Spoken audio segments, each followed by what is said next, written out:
स्वागत है बच्चे आप सबका मेरे YouTube चैनल प्रोफेसर भाटिया में। बच्चे आज हम देखेंगे इनइक्वालिटी सीरीज का लेक्चर नंबर 9। इससे पहले लेक्चर नंबर 8 था जो बच्चे सिग्नम फंक्शन या सम स्पेशल फंक्शन जितने भी थे उनके ऊपर एक थ्योरेटिकल लेक्चर था जिसके अंदर हमने इनके बारे में जाना, इनकी प्रॉपर्टीज के बारे में जाना। तो लेक्चर नंबर 9 जो है ना बच्चे, वो बेसिकली इन्हीं जो हमने सम स्पेशल फंक्शन देखे थे इन्हीं के ऊपर जो है प्रैक्टिस क्वेश्चंस में लेकर आया हूं बच्चे, जिसमें हम ग्रेटेस्ट इंटीजर के ऊपर प्रैक्टिस क्वेश्चन देखेंगे, फ्रैक्शनल पार्ट के ऊपर और सिग्नम फंक्शन के ऊपर देखेंगे। तो बच्चे लेक्चर स्टार्ट करने से पहले मैं अपना बता दूं अपने चैनल के बारे में। बच्चे इसमें मैथ्स का कंटेंट अपलोड होता है 11th class 12th class IIT JEE from 0 to लेके JEE एडवांस तक। हर चैप्टर की एक प्लेलिस्ट बना के तैयार करी जाती है बच्चे एंड उसको अपलोड करी जाती है। तो आप अगर किसी भी बोर्ड पे हैं बच्चे या JEE वगैरह के ऊपर है या कोई भी आप ओलंपियाड भी प्रिपेयर कर रहे हैं तो आप मेरे चैनल से जुड़ सकते हैं बच्चे। सब्सक्राइब करिए बच्चे, शेयर करिए एंड कमेंट करके मुझे बताइए कि मेरा लेक्चर आपको कैसा लग रहा है। तो फिलहाल चलिए बेटा स्टार्ट करते हैं। तो बच्चे properties of greatest integer function ये ऑलरेडी हमने पिछले क्लास में डिस्कस कर ली थी, तो मेरे को दोबारा जरूरत नहीं है इनके ऊपर डिस्कशन करने की। ये ली इसलिए है बच्चे ताकि हमारे पास जब भी यूज हो तो उसमें दिखा सको। तो बच्चे पहला क्वेश्चन है, कहता है कि ग्रेटेस्ट इंटीजर फंक्शन को दो बार अगर सेम ऐड करते हैं एंड मतलब सेम फंक्शन जो है सेम नंबर जो है प्लस का है माइनस का अगर ग्रेटेस्ट इंटीजर में लेते हैं तो क्या होगा। तो देखो बच्चे इसके ऊपर हम ऑलरेडी एक बार पढ़ चुके थे कि अगर हमारे पास दो सेम नंबर हम ग्रेटेस्ट इंटीजर में डालते हैं तो रिजल्ट हमारे पास -1 एंड 0 आता है। तो देखो कैसे आता है। देखो मैंने कहा when x belong to integer, तो बेटा x बिलोंग टू इंटीजर मैं फिलहाल मान के चल लेता हूं टेम्परेरी x की वैल्यू 5 है। तो रिजल्ट ये निकल के आया बच्चे 5 का ग्रेटेस्ट इंटीजर प्लस में -5 का ग्रेटेस्ट इंटीजर। जो रिजल्ट ये देगा बच्चे प्लस एंड -5 का, ये आएगा 5 एंड ये आएगा -5, तो रिजल्ट आएगा मेरे पास 0। तो इसका मतलब मुझे ये मिला 0 is equal to x² - 5x + 5 d is equal to b² - 4ac। बेटा b कितना है मेरे पास 5 का स्क्वायर है माइनस में 4 × 1 × 5 दैट मीन्स बच्चे 25 मेरे पास आया -20। तो d की वैल्यू आ गई मेरे पास √5। अब बात करते हैं बेटा अल्फा एंड बीटा की, तो वो होते हैं -b प्लस -√d/में 2a। तो यहां से मुझे मिला -b यानी कि +5 प्लस माइनस में √5 अपॉन में बेटा 2a 1 है। तो मेरे पास आंसर आए 5 प्लस √5 में 2 एंड दूसरा आंसर आया बच्चे मेरे पास 5 माइनस √5 में 2। अब प्रॉब्लम ये है कि बच्चे हमने डिस्कस करा था कि हम ये जो कैटेगरी है हमने बोला था कि जब x इंटीजर से बिलोंग होंगे तो हमारा रिजल्ट क्या आएगा। तो मैंने यहाँ पे देखा कि हमारे पास मैंने केसेस ही वही लेने थे जहां पे मतलब लिए थे जहां पे हमारे पास इंटीजर था, x इंटीजर आना था, तभी मेरे पास लेफ्ट हैंड साइड 0 आई। बट उस सिचुएशन में जो रिजल्ट आया है वो एक नॉन इंटीजर फिगर आई है, क्योंकि यहाँ पे अगर आप देखो तो ये नॉन इंटीजर फिगर है।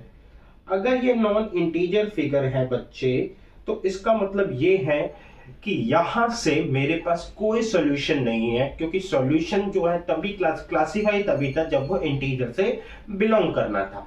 आई होप बच्चे आपके पास समझ में आ गई होगी। तो अगले केस में बढ़ते हैं, when x does not belong to integer।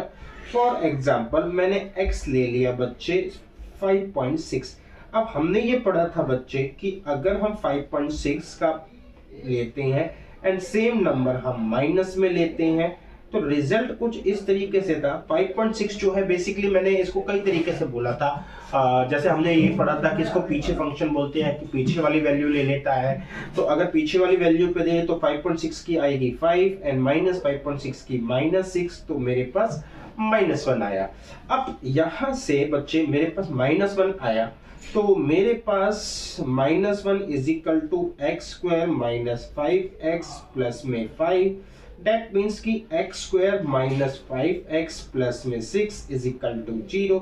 तो x² - 3x - 2x प्लस में 6 is equal to 0। x common लिया x माइनस 3, माइनस 2 कॉमन लिया x माइनस में 3 इज इक्वल टू 0।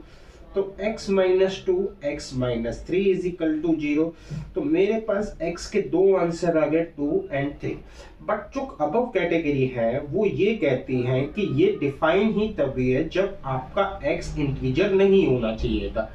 बट जो आंसर आए हैं ये आ रहे हैं बिलोंग टू अ इंटीजर। तो अब क्या करें बच्चे, तो इसका मतलब है बच्चे इस कंडीशन में भी नो सॉल्यूशन है, कोई सॉल्यूशन नहीं है। तो इस कंडीशन में भी नो सॉल्यूशन था, इस कंडीशन में भी नो सॉल्यूशन था, hence the resulting figure D जो है आपका 0 आएगा। चलिए बच्चे एक क्वेश्चन और देखते हैं। कहता है बच्चे यहाँ पे -2 से बड़ा है, ये 3.5 से छोटा है। तो अब यहाँ पे हमारे पास दो दिक्कतें हैं, एक तो माइनस को भी टैकल करना है, दूसरा है ग्रेटेस्ट इंटीजर को भी टैकल करना है। तो दोनों को एक साथ टैकल नहीं होता, तो बच्चे मैं क्या करता हूँ, फिलहाल -x को मैं t पुट कर लेता हूँ। तो यहाँ से सिचुएशन मिली कि मेरे पास t जो है फिलहाल 3.5 -2 एंड 3.5 के बीच में है। तो यहाँ से मैंने कहा बच्चे एक लाइन ड्रॉ करी, इस लाइन के अंदर मैंने ये दिखाया कि मेरे पास ये रहा बेटा 3, ये रहा बच्चे 4 एंड यहाँ पे होगा आपका 3.5। तो यहाँ पे आपका 3.5। अब है क्या बच्चे, ग्रेटेस्ट इंटीजर फंक्शन क्या बोलता है, कहता है कि 3 के बाद जितनी भी वैल्यूज होंगी वो क्या होगा, एक ग्रेटेस्ट इंटीजर फंक्शन में डाली जाएंगी। इसके बाद जो भी वैल्यू होगी आपकी वो क्या प्रोड्यूस करेगी, रिजल्ट जो प्रोड्यूस करेगी 3 प्रोड्यूस करेगी। तो इसका मतलब हम यहाँ पे जितनी भी वैल्यू डाल सकते हैं वो लेस देन 4 होनी चाहिए। तो यहाँ से जो रिजल्ट निकला उसके अकॉर्डिंग जो t है वो लेस देन 4 आप कुछ भी डाल सकते हो। अब लेफ्ट हैंड साइड के लिए चलते हैं। तो लेफ्ट हैंड साइड पे आए हम, यहाँ पे लेफ्ट हैंड साइड में देखा तो बच्चे मेरे पास एक तो था -3 -2 एंड -1। देखते हैं किस केस में जाता है ये। एंड रिजल्टिंग फिगर यहाँ पे मार्क कर देते हैं बेटा, इससे छोटा होना चाहिए। अब फिर से बच्चे यहाँ पर क्या है बेटा, यहाँ पे ये जितनी भी वैल्यूज हैं 1 के बाद की जितनी भी वैल्यू जब इसमें प्लांट करी जाएंगी हमारे पास तो ग्रेटेस्ट इंटीजर के अंदर, तो ग्रेटेस्ट इंटीजर के अंदर प्लांट करी जाएगी, रिजल्ट मेरे को -2 देगा। तो इसका मतलब है मैं इन सारी वैल्यूज को नहीं ले सकता क्योंकि यहाँ से मेरे को रिजल्ट -2 चाहिए आएगा एंड जो मेरे को चाहिए वो -2 से बड़ा होना चाहिए। तो यानी कि बच्चे यहाँ पे जो भी वैल्यू लूंगा मैं वो -1 या उससे क्या हो सकती है बड़ी। क्या -1 इंक्लूड हो सकता है, डेफिनेटली इंक्लूड हो सकता है। यहाँ पे 4 इंक्लूड नहीं होता क्योंकि 4 इंक्लूड करने से आंसर जो है 4 हो जाता एंड 4 जो है 3.5 से बड़ा होता है। तो यहाँ पर आया मेरे पास -1 एंड यहाँ पे इक्वल टू। अब रिप्लेस करते हैं, t को हमने पढ़ा था -x से, तो -x छोटा है एंड माइनस से, तो हम यहाँ पे मल्टीप्लाई करेंगे बच्चे, वही सेम माइनस से मल्टीप्लाई करेंगे तो 1 से छोटा हो जाएगा एंड बड़ा हो जाएगा -4 से। तो रिजल्टिंग फिगर आई -4 से x बड़ा है एंड छोटा है 1 से, तो दैट मीन्स कि ए आंसर है। आगे चलते हैं बच्चे, इस पर भी सेम सिचुएशन है। तो मैंने क्या करा, इसको t पुट कर दिया। अब इसको t पुट करा तो बच्चे मेरे पास आया t less than equal to 3, greatest integer के अंदर greater than equal to -3। Again बेटा हम लाइन ही बनाएंगे क्योंकि फालतू में हम ग्राफ उस पे नहीं जाते। तो मेरे पास यहाँ पे आएगा 2, लाइन टेढ़ी हो गई,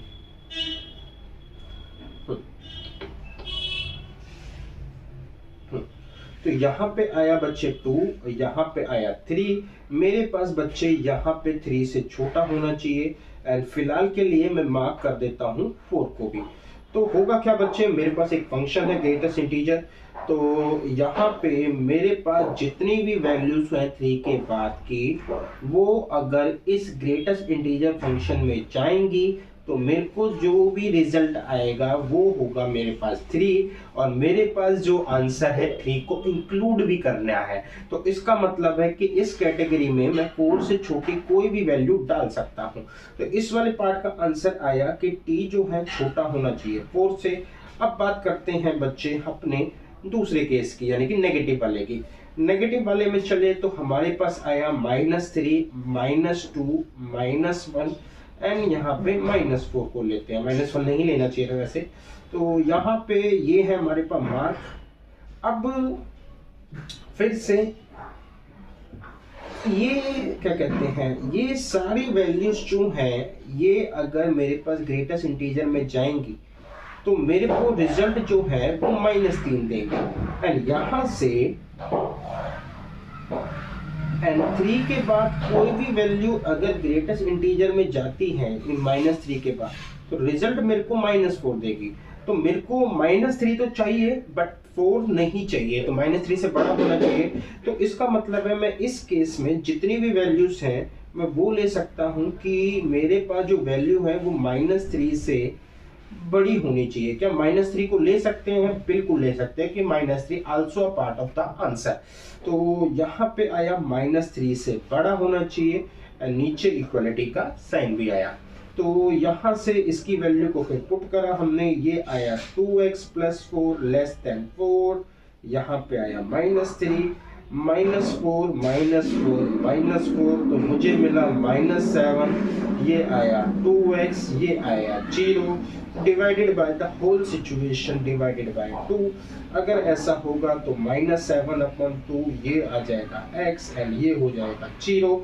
एंड हमारे पास जो रिजल्टिंग फिगर आएगी वो है इसको इंक्लूड करके ये एक्सक्लूड, तो सी आंसर है। आगे चलते हैं बेटा, एक क्वेश्चन और देखते हैं। अच्छा, फ्रैक्शनल पार्ट फंक्शन आ गया, तो फ्रैक्शनल पार्ट के ऊपर थोड़ी सी हम अपनी चर्चा जारी करते हैं। बच्चे फ्रैक्शनल पार्ट को मैंने बताया था, शायद उधर उतना डिस्कशन अच्छे से नहीं हुआ था। तो फ्रैक्शनल पार्ट जो होता है वो डिफाइन ही इस तरीके से होता है कि हम इसको बोलते हैं ये, और ये डिफाइन होता है इस तरीके से कि अगर किसी भी x के अंदर मैं ये हटा दूं बेटा, क्या कहते हैं, फ्रैक्शनल ग्रेट इंटीजर पार्ट, तो हमारे पास जो बचेगा वो फ्रैक्शनल पार्ट बचेगा। अब बच्चे फ्रैक्शनल पार्ट के ऊपर जो प्रॉपर्टीज हैं ये इंपॉर्टेंट है। कहता है कि x अगर कोई नंबर है उसमें हमने कोई इंटीजर ऐड करा तो इसका कोई इम्पैक्ट नहीं पड़ेगा।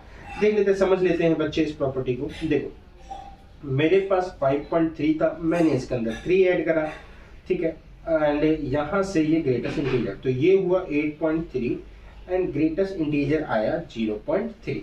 यहाँ पे बच्चे अगर मेरे पास उसको देखा जाए 5.3 को, तो यहाँ से भी मेरे को जो है 0.3 ही रिजल्ट आएगा।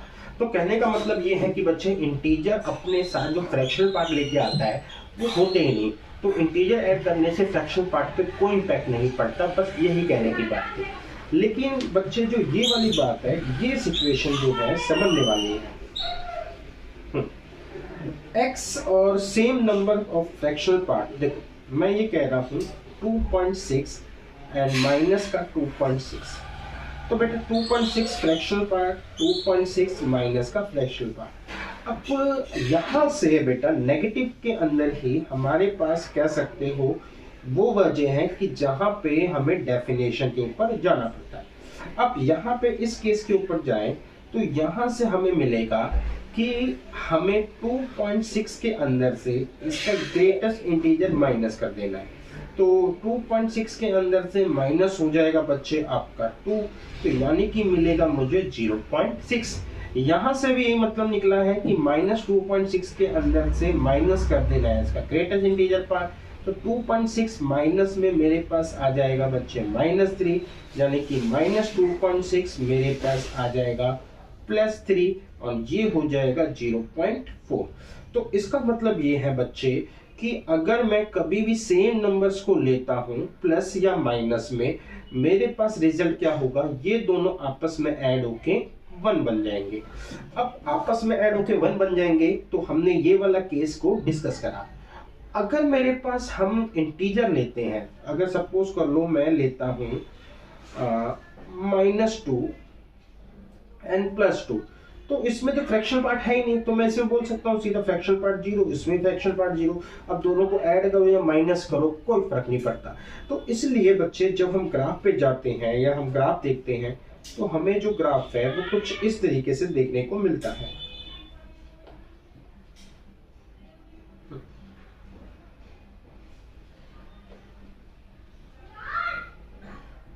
ये देखो, तो यहाँ पे तो ठीक है, 0 से 1 तक आया, फिर नीचे आ गए, फिर नीचे आए 1 1 1 1 1, ये मेरे पास 1 की लाइन है। नेगेटिव में भी बच्चे ऐसे ही है कि हम 0 से लेके गए यहाँ पे, फिर नीचे आए, एंड यहाँ से भी फिर हम यहाँ तक आए, फिर नीचे आए, that that that that that, तो -1 -2, यहाँ पे 0 1 2। तो हमारे पास जो फ्रैक्शनल पार्ट आता है नेगेटिव में, वो बेसिकली हमारे पास इस तरीके से डिफाइन होता है कि हम जो है 0 के -1 के जितना ज्यादा नियर बाय जाएंगे उतना ज्यादा छोटा होगा, और 0 से हम जितना मतलब 0 से जितना ज्यादा दूर होंगे हमारा फ्रैक्शनल पार्ट उतना ज्यादा छोटा होएगा, एंड 0 के हम जितने ज्यादा पास होंगे फ्रैक्शनल पार्ट उतना ज्यादा बड़ा होगा। यानी कि अगर मैं 0.01 लेता हूं तो फ्रैक्शनल पार्ट हो जाएगा 0.99। तो यह बात हमारे को ग्राफ में भी क्लियर होती है। आई होप बच्चे आपको प्रॉपर्टी समझ में आई। अब चलते हैं आगे। यहाँ पे बच्चे ये क्वेश्चन बहुत अच्छा है, कहता है 3x प्लस 2x जो है fractional part plus 2x normal is equal to 1। अब ये एज सच तीनों जो है x की अलग अलग फॉर्मेट है। हमने अभी अभी पढ़ा कि ग्रेटेस्ट इंटीजर जो होता है वो x माइनस में उसका इंटीजर पार्ट होता है। तो हम क्या करते हैं बच्चे, इसको पुट करते हैं।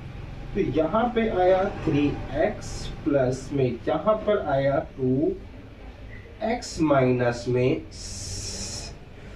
Plus 2x is equal to 1। तो ये आया 3x माइनस में यहाँ से हो जाएगा, तो ये आया ग्रेटेस्ट पार्ट ऑफ x, यहाँ पे आया 2x plus 2x is equal to 1। तो 4x is equal to 1 minus में ग्रेटेस्ट इंटीजर ऑफ x। अब बच्चे प्रॉब्लम क्या है यहाँ पे, प्रॉब्लम ये है कि मैं यहाँ पे बहुत सारे x डाल सकता हूँ, बहुत सारे x डाल सकता हूँ, बहुत जितने भी x डालूंगा 1 माइनस में जो भी हमारे पास इंटीजर पार्ट आएगा, जो भी आंसर आएगा ना वो डिफाइन होगा x के लिए भी। तो इसका मतलब ये है बच्चे कि यहाँ से मैं अगर कहूँ तो मेरे पास मल्टीपल आंसर आ सकते हैं, ये इक्वेशन मल्टीपल आंसर्स को क्रिएट करेगी। तो इसका मतलब ये है बच्चे कि हमारे को जिस तरीके से रेंज लेके हमारे पास ये क्वेश्चन सॉल्व हो रहा था उसमें ये तरीका फिट नहीं बैठता, क्योंकि हमने रेंज लेके ही क्वेश्चन को सॉल्व होगा। एंड यहाँ पर मैं अगर बात कहूँ तो रेंज जो है बहुत बड़ी जा रही है। तो एक काम करते हैं बच्चे, अब की बार मैं इस रेंज को लिमिटेड करता हूँ 3।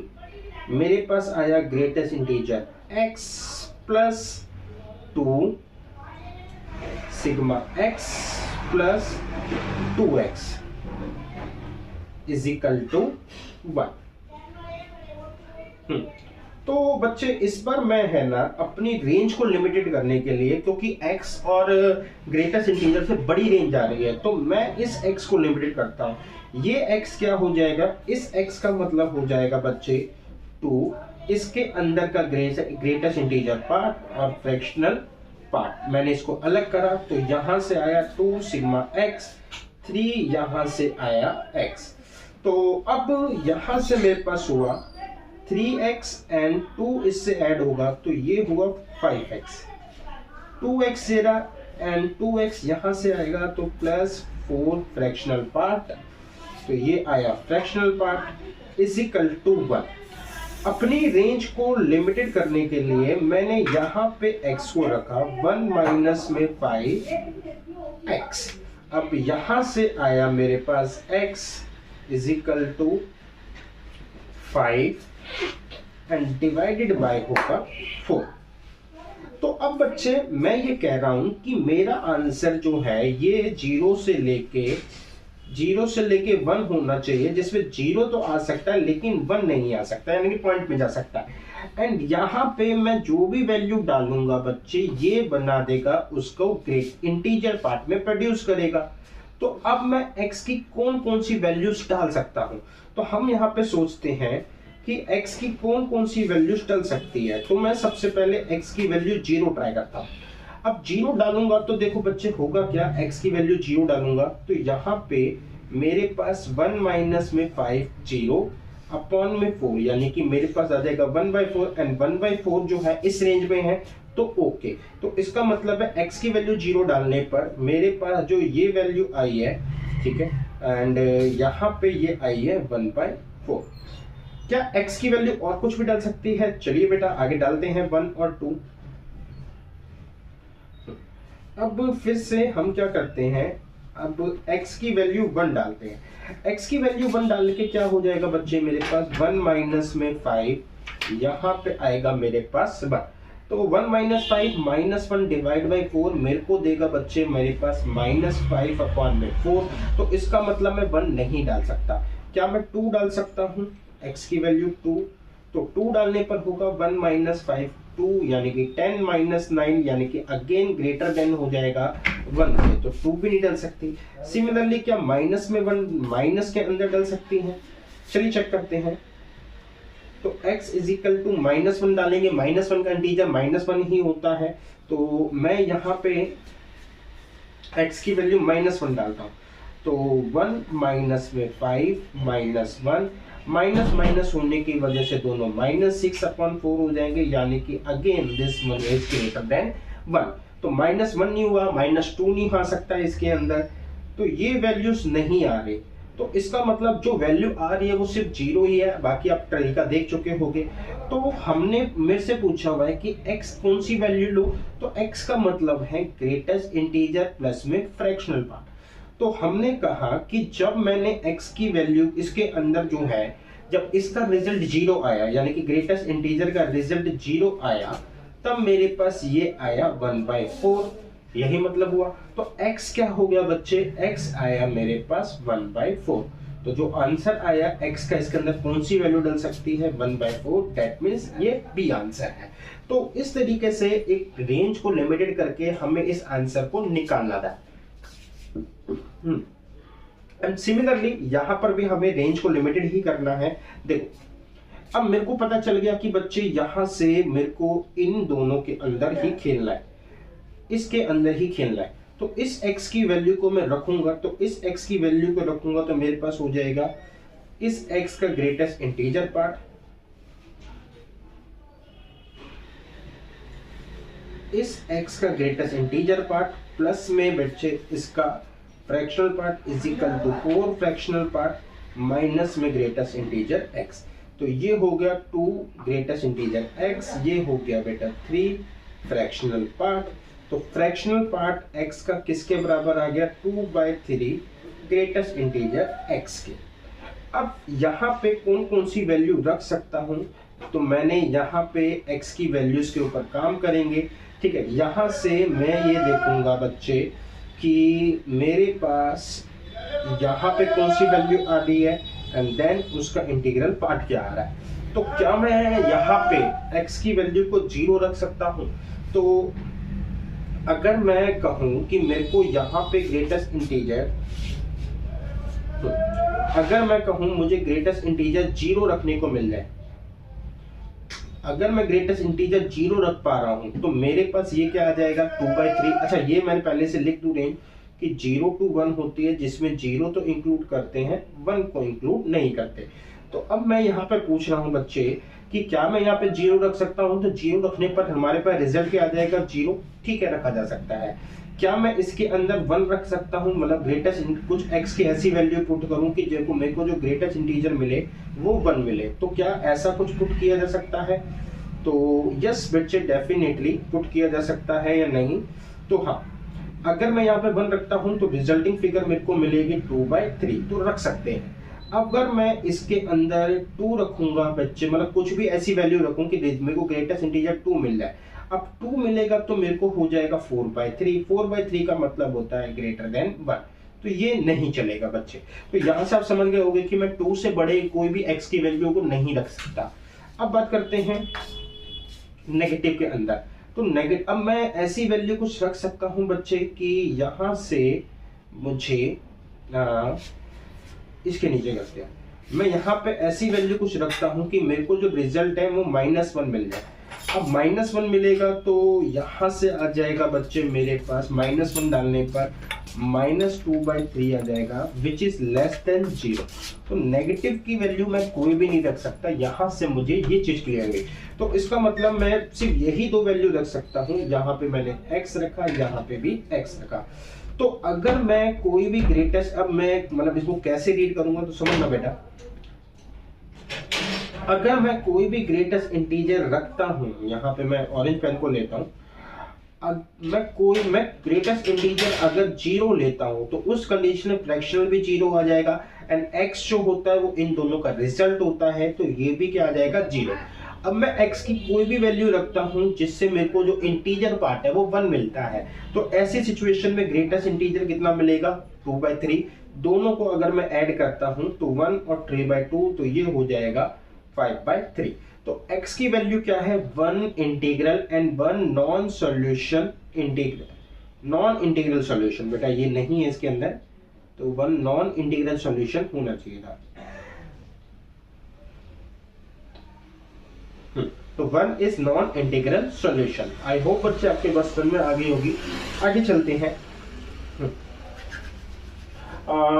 ये बच्चे इस क्वेश्चन में ये कहता है कि जो y है वो किसके बराबर है 3x + 2 एंड यही y किसके बराबर है इसके बराबर भी है। तो दैट मीन्स y निकालने के लिए मैंने दोनों को पकड़ा और बराबर रख दिया। तो ये आया 3x प्लस में 2, ये आया बच्चे 2, यहाँ पे आया ग्रेटेस्ट इंटीजर पार्ट। एंड अगर मैं यहाँ पे बताऊं तो ग्रेटेस्ट इंटीजर के अंदर से इंटीजर को अलग कर दिया जा सकता है, 4 2 8। ये प्रॉपर्टी हमने यहाँ पे डिस्कस करी थी कि ग्रेटेस्ट इंटीजर के अंदर हम कोई भी इंटीजर डालते हैं तो उसको अलग कर दिया जा सकता है। तो यही प्रॉपर्टी अप्रोच करके आगे बढ़े। तो इसका मतलब है 3x 2x यहाँ पे मिला, अब यहाँ पे इसको लेकर आए तो ये मेरे को मिला ग्रेटेस्ट इंटीजर x, ये मिला 6। अब ग्रेटेस्ट इंटीजर x जो है वो मेरे को मिल गया 6। तो y की वैल्यू निकालने के लिए मैं कहूं कि 3 ग्रेटेस्ट इंटीजर x + 2 है, तो 3 × में 6 + 2 यानी कि 18 और 2 20। तो y की वैल्यू क्या मिल गई 20। अब मुझे x की वैल्यू निकालनी है, तो x + y यहां से चले तो x जो है मैंने यहाँ पे ऐसे ही रखा, प्लस में y जो है 20। तो x की वैल्यू को अलग y की वैल्यू 20 है, उसको अलग कर सकते हैं। अब x इंटीजर की वैल्यू मुझे पता है ये 6 है, तो 6 + 20 26। तो ये मेरे पास आंसर आ गया।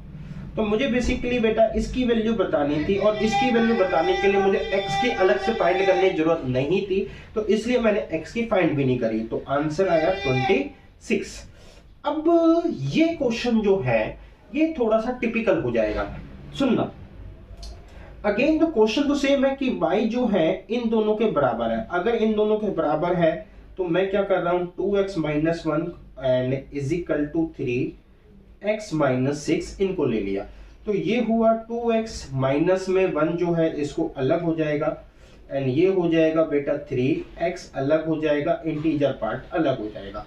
थोड़ा सा सिंप्लीफाई करते हैं तो 3x को इधर लिख लिया, जहां पे -2x कंबाइंड आ गया एंड = हो गया 17। अब प्रॉब्लम है बच्चे यहाँ पे पिछले केस में ये दोनों इंटीजर अलग अलग थे, लेकिन इस बार ये इंटीजर मल्टीप्लाई में है, मतलब x के अंदर ही मल्टीप्लाई हो रहा है 2। तो पिछली बार ये था कि 3x में से 2x ऐसा कुछ जा रहा था, तो क्लियरली इंटीजर में से इंटीजर माइनस हो रहा था। अब प्रॉब्लम ये है बच्चे कि x जैसा पॉइंट्स में होगा, फ्रैक्शन पार्ट जैसा अगर उसका 0.5 से ऊपर है तो इसके अंदर वैल्यूज जो होगी वो एक ज्यादा जनरेट हो जाएगी, और अगर x का फ्रैक्शन पार्ट 0.5 से कम है तो इसकी वैल्यू वही रहेगी। तो अब इस बात को क्लैरिफाई करने के लिए या अच्छे से टैकल करने के लिए हमें लेने पड़ेंगे केस। तो केसेस पहला है जिसमें मैं ये कहता हूं कि जो x है वो बेसिकली एक ग्रेटेस्ट इंटीजर पार्ट और एक हमारे पास बनेगा फ्रैक्शनल पार्ट। तो सिंप्लीफाई रिवर्जन के लिए मैं इसको i एंड f लिख देता हूं। तो x जो है i और f बनेगा। तो केस 1 है जहां पे मैं ये बोल रहा हूं कि जो मेरा f है ना फ्रैक्शनल पार्ट वो 0 से लेके 1/2 तक है, जिसमें 0 आंसर का पार्ट है, 1/2 आंसर का पार्ट नहीं है। अब ऐसा है फ्रैक्शनल पार्ट, तो मेरे पास जो हमारे पास जो सिचुएशन बनेगी वो ये बनेगी, थोड़ा सा इसको हम यहां लेते हैं। तो हमारे पास सिचुएशन बनेगी 3i plus F minus 2i plus F. तो हमारे पास ये बना 17। तो अब ये आया 3i प्लस में 3f माइनस में ये आया ग्रेटेस्ट इंटीजर के अंदर 2i plus 2f is equal to 17। तो अच्छा 3i जो है मेरा इंटीजर पार्ट अलग हो गया, फ्रैक्शनल पार्ट जो है वो एज इट इज था। अच्छा इंटीजर के ऊपर से ग्रेटर इंटीजर हटा दिया क्योंकि इंटीजर था। तो अब 3f जो है एक फ्रैक्शनल पार्ट जो है वो 0 to 1 के अंदर रहेगा, जिसमें 0 इंक्लूड होता है, ये एक्सक्लूड होता है। तो इसका आंसर इंटीजर फॉर्म जब हम करेंगे, हम फ्रैक्शन के ऊपर जब भी हम ग्रेटेस्ट इंटीजर लगाएंगे, मेरे पास जो आंसर आएगा बच्चे वो हमेशा 0 आएगा। माइनस इस ग्रेटेस्ट इंटीजर के अंदर से 2i अलग ले लिया, एंड बच्चे माइनस के हमने करा 2f, लेकिन ये ग्रेटेस्ट इंटीजर के अंदर है, तो इज इक्वल टू 17। तो मेरे को आंसर मिला बच्चे यहां से i माइनस में 2f ग्रेटेस्ट इंटीजर के अंदर है इज इक्वल टू 17। तो यहां से अलग तो कर लिया। अब केसेस को एक काम करते हैं, पीछे डिस्कस करते हैं। तो केस फर्स्ट जो है, जो मेरा x है वो किससे बिलोंग कर रहा है बच्चे आपका, वो जो फ्रैक्शनल पार्ट है बच्चे, हमारा जो फ्रैक्शनल पार्ट है वो बिलोंग कर रहा है 0 से लेके 1/2, जिसमें 0 आंसर का पार्ट है, 1/2 आंसर का पार्ट नहीं है। अब फ्रैक्शनल पार्ट ये है मेरे पास। तो मेरे पास जो इक्वेशन है i माइनस में 2f, हमें इसको टैकल करना है। i माइनस में 2f इज इक्वल टू 17। तो 2f क्या हो जाएगा बच्चे, यहाँ पे 2f करते हैं, इसको ट्वाइस करते हैं, तो ये हुआ 0, ये हुआ 1, जिसमें ये आंसर का पार्ट है, ये नहीं है। अच्छा इसमें ये फ्रैक्शनल पार्ट है, एंड अब मैं इसका फ्रैक्शनल पार्ट लेता हूं। तो जैसे ही मैंने इसका फ्रैक्शनल पार्ट लिया, तो यहाँ पे मेरे को रिजल्ट मिल गया 0। तो यानी कि मेरे पास सिचुएशनली i माइनस में 0 इज इक्वल टू 17। तो i की वैल्यू मेरे पास आ गई 17। तो थोड़ा सा मैं इसको इस साइड करने की कोशिश करता हूं, i माइनस में 2f, क्योंकि थोड़ा सा बेटा जगह की प्रॉब्लम पड़ेगी, इज इक्वल टू हमारे पास हुआ 17। तो ये हुआ i माइनस में 0 इज इक्वल टू 17। तो i की वैल्यू आई 17। हाँ, अब थोड़ा सा इरेजर लेके इस पोर्शन को करते हैं रफ, एंड लाइन डालते हैं बेटा यहाँ पर भी, तो सो डेट कि हमारे पास तीसरा पार्ट जो भी एक्स्ट्रा कैलकुलेशन यहाँ हो जाए। तो इसका मतलब ये है बच्चे कि हमने जो भी केस 1 लिया उसके अंदर इंटीजर जो पार्ट आया वो 17 आया। अब x जो है वो है मेरे पास integer part and fractional part. तो x जो है बच्चे मेरे पास आया, ये आया 17, फ्रैक्शनल पार्ट है मेरा 0 से लेके 1/2, जिसमें 0 आंसर का पार्ट है। तो x की वैल्यू आ गई 17, एंड यहाँ पे 0 ऐड करा 17 से लेके 17.5 तक, जिसमें ये आंसर का पार्ट है, ये आंसर का पार्ट नहीं है। मुझे बेसिकली हाईलाइट जो कर रखा है, कह रहा है कि 3x प्लस y की वैल्यू बताओ। तो 3x प्लस y की वैल्यू बतानी है मुझे, 3x प्लस y की वैल्यू बतानी है। इसकी वैल्यू बताने के लिए मैंने x की ले ली। अब मैं कहता हूँ y की वैल्यू क्या होगी बच्चे। y की वैल्यू निकालने के लिए मेरे पास दो सिचुएशन है, तो मैं इसको ब्रेक कर लेता हूँ। y की वैल्यू है 3x माइनस 6, तो ये हुआ 3x माइनस में आया 18। तो y की वैल्यू है x का इंटीजर पार्ट जो कि हमारे पास आया 17। तो 17 माइनस 18, तो y की वैल्यू आ गई बच्चे 33। अब y की वैल्यू 33 आई है, केस फर्स्ट के अंदर है हम, जहां पे अब मेरे को इसको सॉल्व करना है। तो 3x प्लस में 33, अब 3x जो है वो अलग हो जाएगा, 33 को मैं अलग कर सकता हूं। तो अब यहां से 3x की वैल्यू इंटीजर क्या होगा, देखो x मैंने बोला कि कहां पे बिलोंग कर रहा है, x बिलोंग कर रहा है 17 से लेके 17.5 तक, जिसमें ये पार्ट इंक्लूड है, ये पार्ट एक्सक्लूड है। तो 3x बिलोंग करेगा 17 3 जा 51, 52.5, जिसमें ये पार्ट इंक्लूड है, ये पार्ट एक्सक्लूड है। अब मुझे इसका ग्रेटेस्ट इंटीजर लेना है, तो मेरे पास जो आंसर आएंगे, मेरे पास बच्चे जो आंसर आएंगे वो होगा 51 एंड 52। तो इसके आंसर जो आए, मेरे पास आया 51 एंड 52। अलग से बेटा इन दोनों में 33 ऐड हो रहा है, दैट मीन 51 प्लस 33, 52 प्लस 33, तो ये आया 84 एंड ये आया 85। तो इसकी दो पॉसिबल वैल्यू है फिलहाल इस सिचुएशन में, यानी कि 84 और 85 तो दोनों है। अब केस 2 लेते हैं, तो केस 2 जो है आपको यहां से क्लियर हो जाएगा कि मुझे अगला केस क्या रखना है, जहां पे मैंने ये बोला कि मेरा फ्रैक्शनल पार्ट बिलोंग कर रहा है 1/2 से लेके 1, जहां पे 1/2 इस बार आंसर का पार्ट है, 1 आंसर का पार्ट नहीं होता। तो इस तरीके से आप यहाँ पे ध्यान से देखिए बेटा, मैंने अपना जो फ्रैक्शनल पार्ट है वो कंप्लीटली ले लिया है। तो आप यहाँ पे देख सकते हैं 0 से लेके 1 तक मैं आ चुका हूँ, एंड यहाँ पे 0 को इंक्लूड करा है, 1 को एक्सक्लूड करा है। तो फ्रैक्शनल पार्ट मेरे पास कवर हो गया केस 2 के अंदर। तो चलते हैं केस 2 में। तो केस 2 के अंदर हमारे पास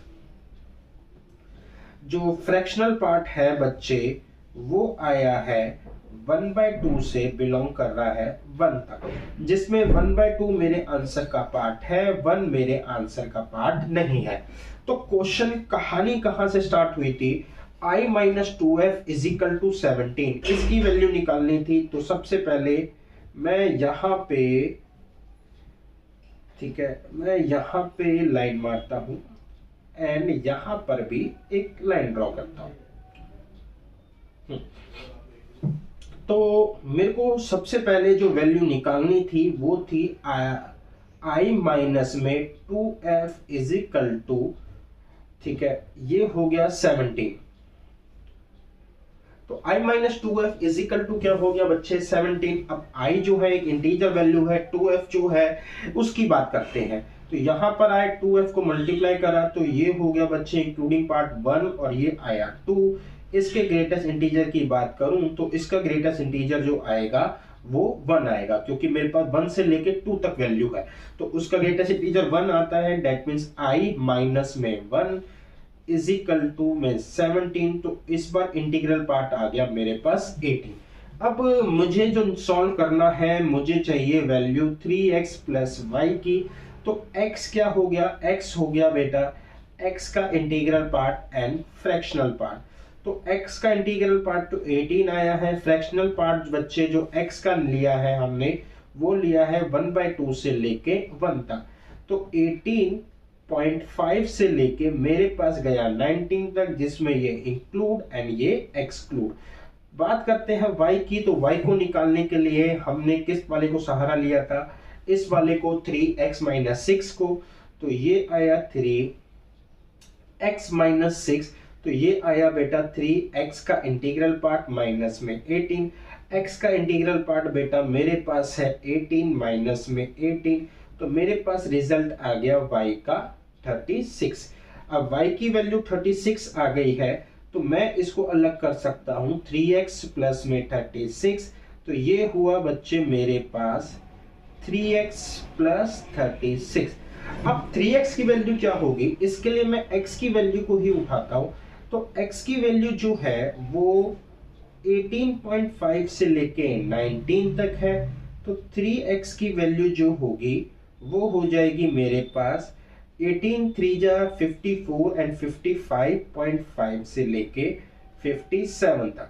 तो अब मैं इसके अगर ग्रेटेस्ट इंटीजर पार्ट को लूं तो मेरे पास 55 आ जाएगा एंड 56 आ जाएगा।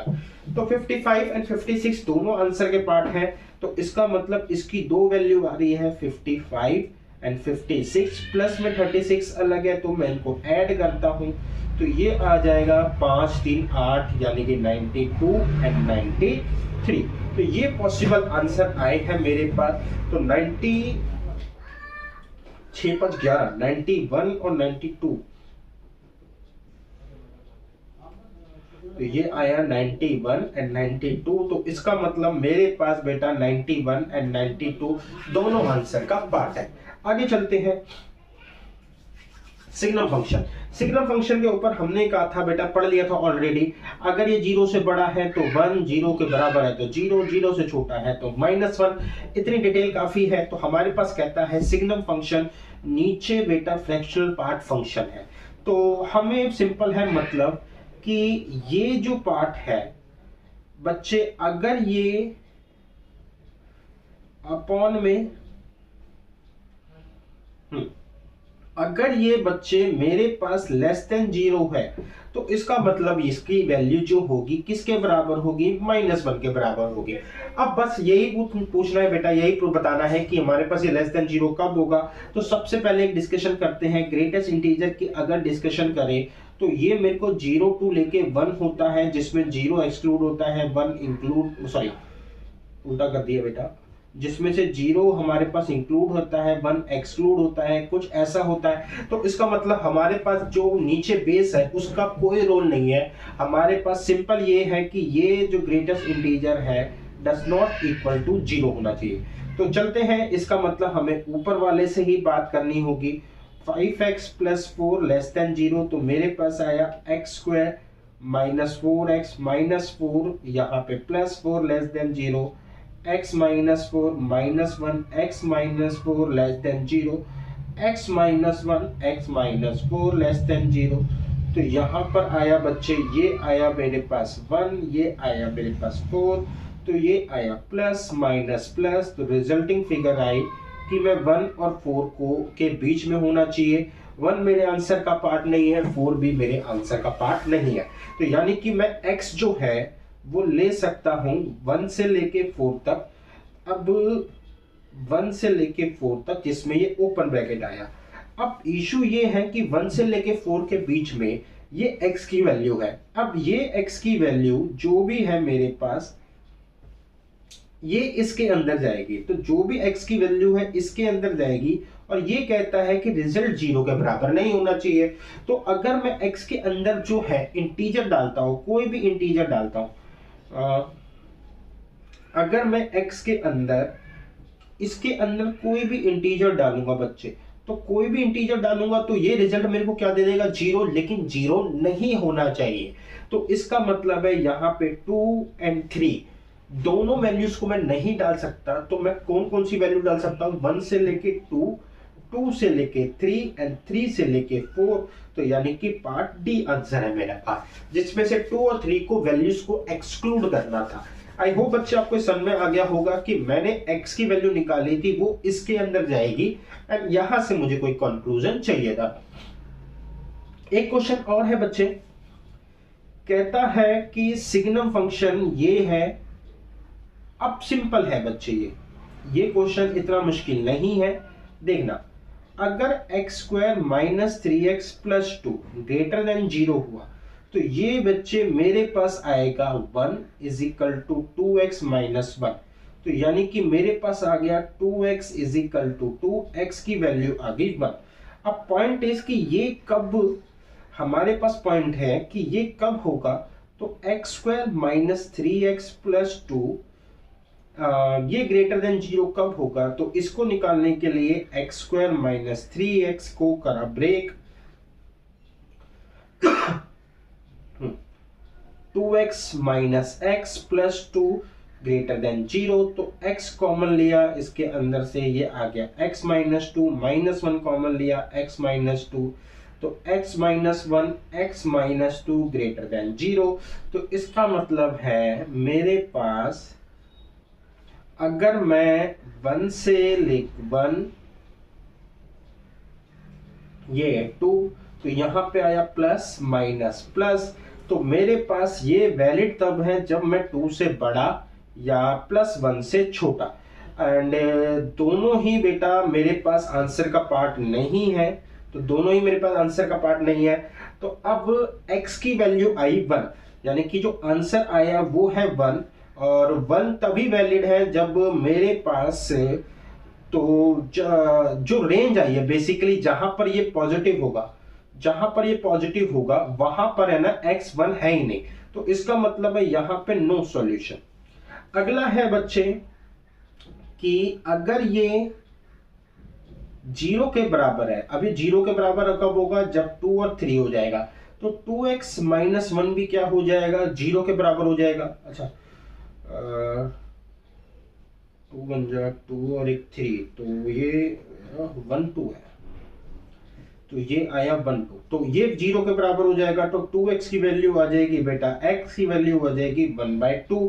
तब जो x की वैल्यू आई है वो इसकी रेंज में ही नहीं है, तो इसका मतलब है कि x 0 तब होगा 1 और 2 में, एंड उस सिचुएशन में मेरे पास जो रिजल्ट आएगा तो x की वैल्यू 1/2 आ जाएगी, तो जो कि इसकी रेंज में नहीं है।